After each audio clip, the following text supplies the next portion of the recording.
Assalamualaikum warahmatullahi wabarakatuh, sahabat Joyo Santri Adventure.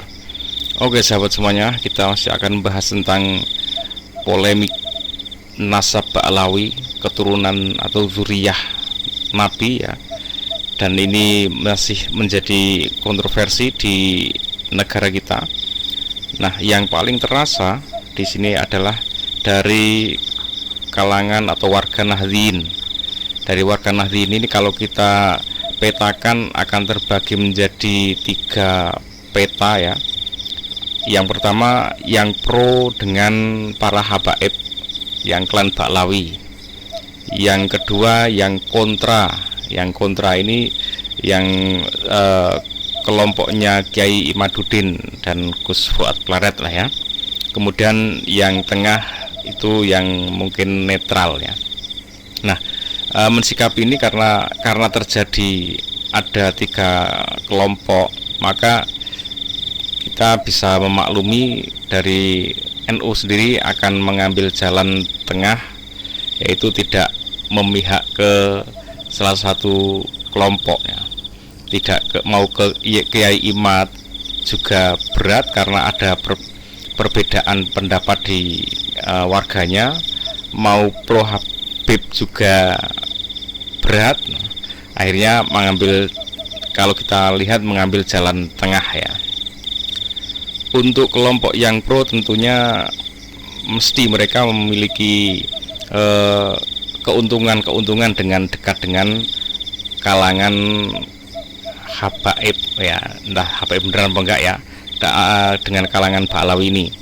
Kemudian yang kontra ini mungkin merasa dirugikan, entah itu dari yang kemarin terjadi sempat ada pemalsuan makam, kemudian macam-macam ya.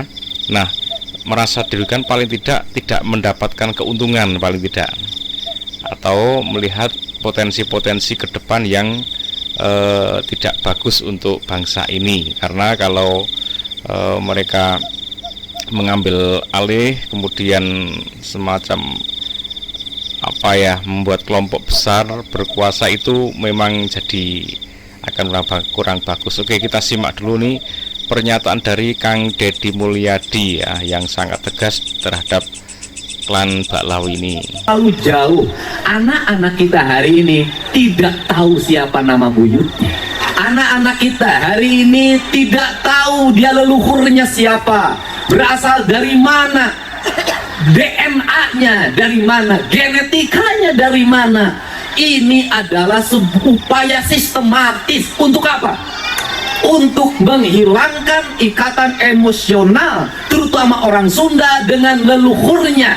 Kemudian orang lain datang dari negara lain ke sini, tiap hari membanggakan leluhurnya, tiap hari bercerita keunggulan leluhurnya, tiap hari kita harus mendengarkan riwayat-riwayat leluhurnya.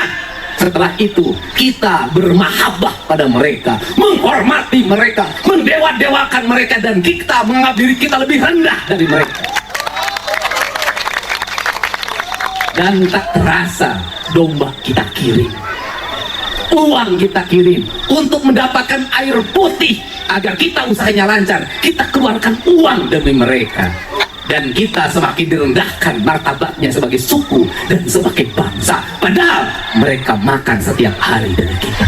Cerita-cerita dalam setiap hari yang kita dengarkan adalah cerita hebatnya leluhurnya orang lain, solehnya leluhurnya orang lain. Dan saya katakan, leluhur kita lebih soleh dibanding leluhur mereka, leluhur kita lebih baik dibanding leluhur mereka, leluhur kita lebih beradab dibanding leluhur mereka, leluhur kita lebih dekat dengan Hyang Tunggal, dengan Allah Subhanahu wa Ta'ala dibanding leluhur mereka.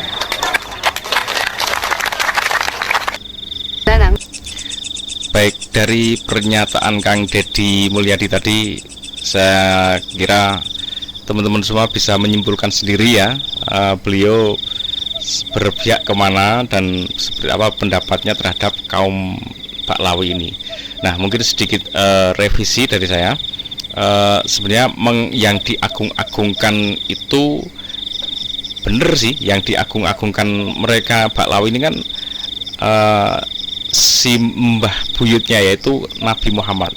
Yang diagungkan benar, karena yang diagungkan adalah kakeknya yaitu kakeknya itu ya Nabi Muhammad, ya memang benar-benar agung tuh. Tapi yang jadi masalah adalah mereka mengambil keuntungan dari nama besar dari keagungan kakeknya itu yaitu Nabi Muhammad untuk mengambil keuntungan mereka secara turun-temurun, baik keuntungan secara ekonomi maupun keuntungan secara derajat posisi, ya, posisi martabat. Nah, itu yang jadi masalah di situ.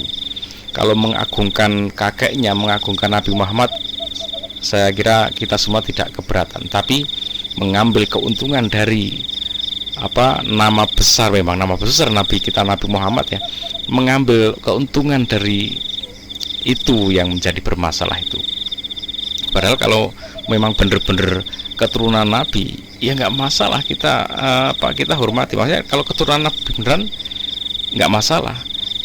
Tapi seharusnya walaupun benar-benar keturunan Nabi itu tidak bersikap mengambil keuntungan secara pribadi atau kelompoknya, atau apalagi keuntungan secara ekonomi dan kedudukan martabat. Nah itu justru jadi masalah ya. Tapi kalau mereka tidak mengambil hisi-hisi itu, saya kira di Indonesia ini tidak akan jadi masalah ya teman.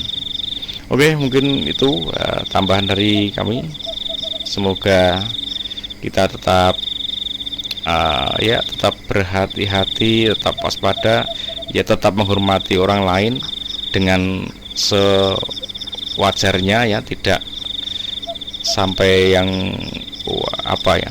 berlebihan ya. Oke, ikuti terus Joyo Santri Adventure. Assalamualaikum warahmatullahi wabarakatuh.